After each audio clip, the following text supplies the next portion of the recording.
साबिक secretary election commission Kanwar Dilshad Shah साहब ने हमें ज्वाइन किया है। कंवर साहब, बहुत शुक्रिया आपके वक्त का। फैसला इलेक्शन कमीशन की जानिब से कर लिया गया है, अब हल्का बंदियां होनी ही होनी हैं। अब इसका मतलब यह है कि आम इंतखाबात 90 रोज में नहीं हो सकते।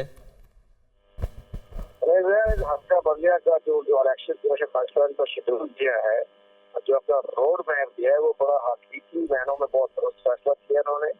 और ये तमाम मरहले जो खत्म हो जाएंगे, ये नवंबर के शुरू में, नवंबर के फर्स्ट में हल्का बंदियां मुकम्मल हो जाएगी तो इलेक्शन कमीशन ऑफ पाकिस्तान जो सेक्शन 57 है इलेक्शन एक्ट का, उसके तहत इलेक्शन शेड्यूल जारी करेगा। उसके लिए 48 से 55 दिन का आपका दरकार होता है, कम से कम 48 दिन, 55 दिन। तो वो भी उसका अगर शामिल करें तो ये 15 जनवरी को इलेक्शन हो जाएंगे। 15 जनवरी की तारीख आप दे रहे हैं। कुंवर साहब, आपने बड़े कॉलम्स पे लिखे हैं इस मामले पर, और आपका साबिक इदारा रहा है इलेक्शन कमीशन, तो ये बताएगा कि आप कोई मुश्किलात भी दरपेश होंगी हल्का बंदियों के हवाले से, और निगरान हुकूमत का किस हद तक ताउन दरकार होगा इसमें? निगरान हुकूमत का कोई अमल दखल नहीं, वो अपने मुल्क को चलाएं, आराम से चलाएं, माशी तौर पर देखें, इंतजामी मामला को देखें। ये जो सारा मामला इलेक्शन कमीशन पाकिस्तान ने करना है, और ये बहुत अच्छा रोड मैप किया है इलेक्शन कमीशन पाकिस्तान ने, और तमाम शुबा शबात खत्म कर दिए हैं। निगरान हमने तो 6 महीने, साल, 1.5 साल, 2 साल के क्या तलाशें हो रही थी, वो तमाम रास्ते बंद कर दिए और एक रास्ता दिखा दिया कि हमने ये हमारा रास्ता है। तो कानूनी तौर पर मैंने ये कहा है कि अगर ये 15 नवंबर को हल्का बंदियां फाइनल हो जाती है तो फिर इलेक्शन शुरू जारी होता है, तो उसके लिए कम से कम 48 दिन और ज्यादा से ज्यादा 55 दिन का वक्त होता है।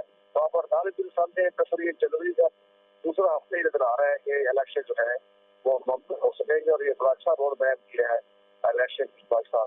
ठीक, अच्छा सर थोड़ा सा ब्रीफली बताइएगा कि ये बेसिकली हल्का बंदी होता क्या है। अब इससे जो लोगों के पुराने हल्के थे, क्या वो भी चेंज हो जाएंगे जो जहां के उम्मीदवार थे, और ये किस तरीके से प्रोसेस होगा?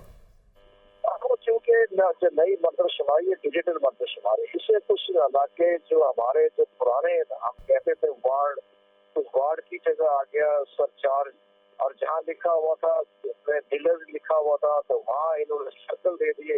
ये इस तरह की टेक्नोलॉजी इस्तेमाल हुई है जिसकी बना पर इलेक्शन कमीशन को डिफिकल्टी या मशक्कत पेश आई है, लेकिन टीम बहुत अच्छी है और तजर्बाकार है, और इलेक्शन कमीशन पाकिस्तान के अफसरान वो इसको 1.5-2 महीने में मुकम्मल कर देंगे। इसके बाद जो इतराजात होंगे वो फिर इलेक्शन कमीशन बाकायदा सुनेगा।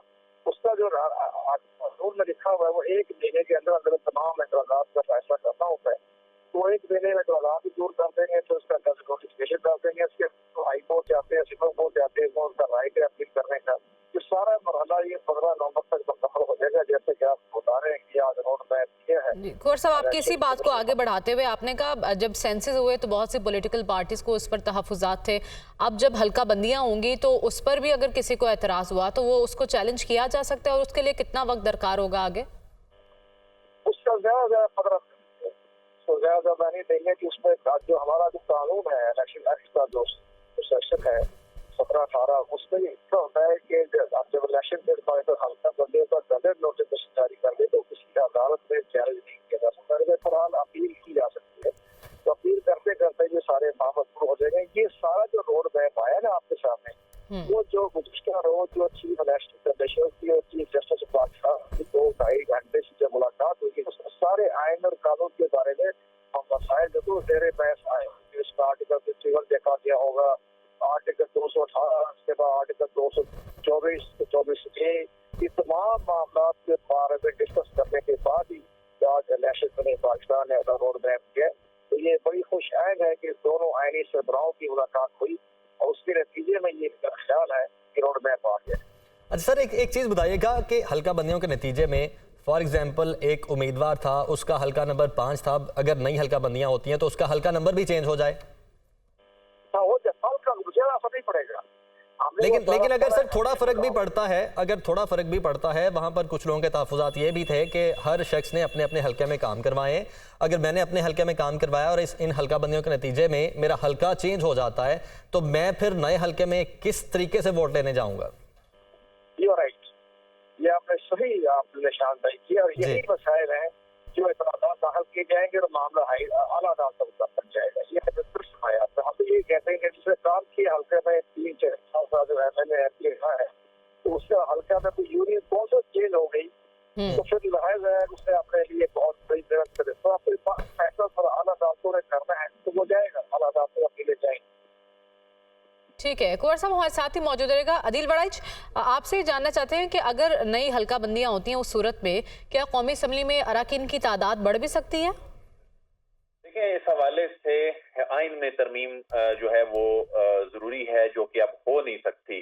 तो इन हल्का बंदियों का हरगिज ये मतलब नहीं है कि हल्कों की तादाद कम या ज्यादा होगी। हल्कों की तादाद जो है वो उतनी ही रहेगी जितनी जो आईने पाकिस्तान में जनरल नशिस्तें हैं उस हवाले से ये दर्ज है, सिर्फ वही रहेंगी। और ये हल्के जो हैं इनकी सिर्फ हद बंदियां की जाएंगी। इसमें जो इजला के अंदर जो हल्कों की हदूद हैं वो डिस्टर्ब होंगी, और इजला के अंदर जो हल्के हैं उसमें जो कंवर दिलशाद साहब बात कर रहे थे, उसमें जो अरकान हैं या वोटर्स हैं या जो कैंडिडेट्स हैं वो इसमें मुतासिर होंगे कि बहुत से जो स्ट्रांग होल्ड्स हैं बहुत से लोगों के वो दूसरे हल्के में जा सकते हैं, क्योंकि इसको बैलेंस भी रखना है। और इसमें जो नए कानून के बाद जो आबादी को का तनासुब बराबर रखते हुए हल्के बनाने हैं, तो ऐसी सूरत में यकीनन जो हदूद हैं वो तब्दील होंगी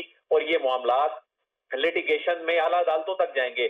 जो गुज़िश्ता रोज बल्कि परसों जो सुप्रीम कोर्ट ऑफ पाकिस्तान में केस था वो सिंध की हल्का बंदियों से मुतल्लिक जो केस था, तो वो एक पुराना मामला हल्का बंदियों का चला आ रहा था, जिसमें इलेक्शन कमीशन ऑफ पाकिस्तान से पूछा भी गया कि इंतखाबात कब होंगे, और उनके जो डीजी हैं उन्होंने ये कहा कि उन्हें मालूम नहीं है। तो उसी केस में ये एक मिसाल है कि ये हल्का बंदियों का मामला, हल्का बंदियों का जो फोरम है इलेक्शन कमीशन, और इसने ही इनके एतराजात को निपटाना होता है। इसके बाद ये हाई कोर्ट और सुप्रीम कोर्ट में भी आता है। तो ये मामला जो दिसंबर के वक्त तक ही सिर्फ नहीं रुकेगा, बल्कि ये मामलात लिटिगेशन में जाएंगे, और ये मामलात 14 दिसंबर को जो हतमी फहरिस्तें शाया होंगी वो अदालतों में चैलेंज भी यकीनन होंगी। उसकी रीजन ये है कि ये जो हद बंदियां हैं, इन हद बंदियों के मामलात पे हमने देखा है कि जो कैंडिडेट्स खास तौर पे होते हैं, सियासी जमातें जो होती हैं, वो इस पे बहुत शोर मचाती हैं कि हमारा जो हल्का है उसको डिस्टर्ब कर दिया गया, हमारा जो स्ट्रांग होल्ड है उसको दूसरे हल्के में भिजवा दिया गया।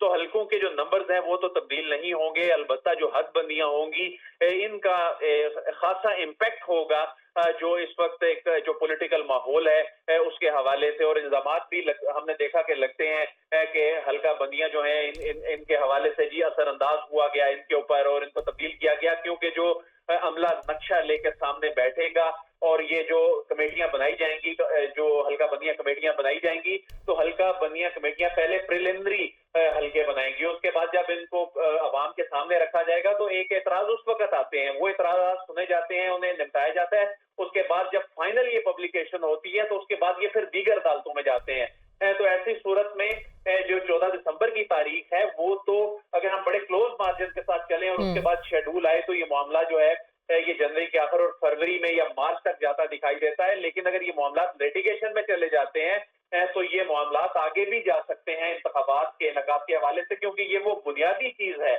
जिसकी बुनियाद पर इलेक्शन शेड्यूल जारी होना है और इंतखाबी अमल का आगाज होना है। ये इंतखाबी अमल का आगाज करने की एक बुनियाद है, तो ये बुनियाद जो है ये 14 दिसंबर को मुकम्मल होगी। और इस हवाले से आज से मुल्क के जितने हल्के हैं और जो बाउंड्रीज हैं एडमिनिस्ट्रेटिव यूनिट्स की, यानी इजला और तहसीलें, इनमें अब कोई तब्दीली नहीं की जा सकती।